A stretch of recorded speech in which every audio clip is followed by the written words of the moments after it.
ഞീഴൂർ ഒരുമ ചാരിറ്റബിൾ സൊസൈറ്റിയുടെ നേതൃത്വത്തിൽ ചികിത്സാ സഹായ വിതരണവും ഓട്ടോറിക്ഷ ഡ്രൈവർമാർക്കുള്ള യൂണിഫോം വിതരണവും നടന്നു. ഒരുമ ഓഡിറ്റോറിയത്തിൽ നടന്ന ചടങ്ങ് ജില്ലാ പഞ്ചായത്ത് വൈസ് പ്രസിഡന്റ് ജോസ് പുത്തൻകാല ഉദ്ഘാടനം ചെയ്തു. നമുക്ക് വേണമെങ്കിൽ നമ്മുടെ കാര്യങ്ങൾ മാത്രം നോക്കി നടക്കാം.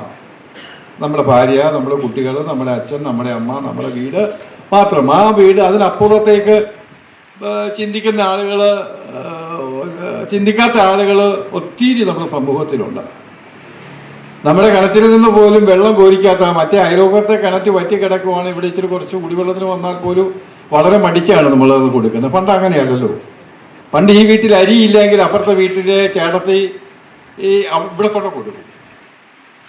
അല്ലെങ്കിൽ ഇവിടെ കറിയില്ലെങ്കിൽ അപ്പുറത്തെ വീട്ടിലെ ചേട്ടത്തി ഇവിടെ കറി കൊണ്ട് കൊടുക്കും. അത്ര ഒരുമയായിരുന്നു അന്നത്തെ കാലത്ത്. അന്നത്തെ സമൂഹത്തിൻ്റെ ഒരു പ്രത്യേകത അതായിരുന്നു. അതാ വലിയ ഒരുമ, അതാ വലിയ കൂട്ടായ്മ, ആ സ്നേഹം.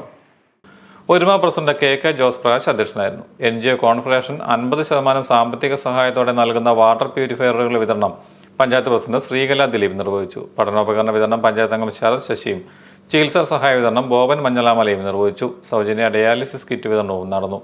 എല്ലാവിധ സൗകര്യങ്ങളോടും കൂടി പാലിയേറ്റീവ് കെയർ യൂണിറ്റ് ഉടൻ പ്രവർത്തനം ആരംഭിക്കുമെന്ന് പ്രസിഡന്റ് പറഞ്ഞു. ഒരുമയുടെ സ്നേഹാലയത്തിൽ ഇപ്പോൾ 5 അന്തേവാസികളാണ് ഉള്ളത്.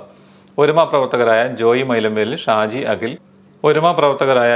മൈലംവേലിൽ, ഷാജി അഖിൽ നിവാസ്, സിജ ഷാജി, സുധി സന്തോഷ്, അഞ്ജലി വിവി, നവ്യ ഷിബു, രവി AK, ജോമാൻ തോമസ് തുടങ്ങിയവർ നേതൃത്വം നൽകി.